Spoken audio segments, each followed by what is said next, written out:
ఫలితాలు విడుదలయ్యాయి. రాష్ట్ర వ్యాప్తంగా 11,062 టీచర్ పోస్టుల భర్తీ కోసం జూలై 18 నుంచి ఆగస్టు 15వ తేదీ వరకు నిర్వహించిన డిఎస్సి పరీక్షలకు సంబంధించిన ఫలితాలు ఇవాళ సచివాలయంలో సీఎం రేవంత్ రెడ్డి విడుదల చేశారు.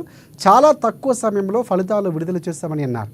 అక్టోబర్ 9న ఎల్బీ స్టేడియంలో ఎంపికైన అభ్యర్థులకు నియామక పత్రాలు అందజేస్తామని కూడా తెలిపారు. 10 ఏళ్ల బీఆర్ఎస్ ప్రభుత్వ హయాంలో ఒకే ఒక్కసారి 7,000 పోస్టులతో డిఎస్సి నిర్వహించినట్లు గుర్తు చేశారు సీఎం. కానీ తాము అధికారంలోకి వచ్చిన కేవలం 55 రోజుల్లోనే డిఎస్సి ఫలితాలు విడుదల చేశామని అన్నారు. ఇక చెప్పినట్లుగానే టీజీ పిఎస్సిని కూడా సమూలంగా ప్రక్షాళన చేస్తామని పేర్కొన్నారు. ఇక డిఎస్సి మాదిరిగానే గ్రూప్ 1 పరీక్షలు నిర్వహించి ఫలితాలు విడుదల చేస్తామని వెల్లడించారు సీఎం రేవంత్ రెడ్డి.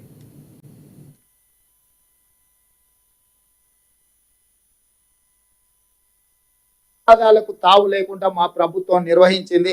దాదాపుగా 34,706 మంది టీచర్లను ఎలాంటి ఆరోపణలు ఎదుర్కోకుండా మా అధికారులు చాలా మంచి ప్రణాళికబద్ధంగా వాళ్ళు వీటన్నిటిని కూడా నిర్వహించారు. క్యాలెండర్ దీని ప్రకారం ఫిబ్రవరిలో డ్యూ డేట్ ఉంది.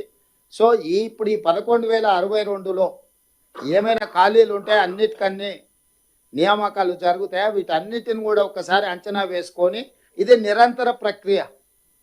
జాబ్ క్యాలెండర్ ఏదైతే ఇచ్చినామో ఎవ్రీ ఇయర్ వచ్చే వేకెన్సీలను తప్పకుండా నియమించాలన్నదే మా ప్రభుత్వం యొక్క ముఖ్య ఉద్దేశము.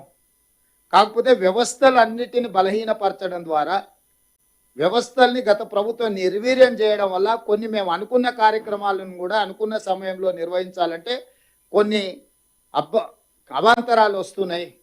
వీటన్నిటిని అధిగమించి ఏ ఒక్క ప్రభుత్వ ఉద్యోగం కూడా ఖాళీ లేకుండా వాటన్నిటిని నియమించాలన్నదే మా యొక్క లక్ష్యం. తప్పకుండా ఈ నియామకాల తర్వాత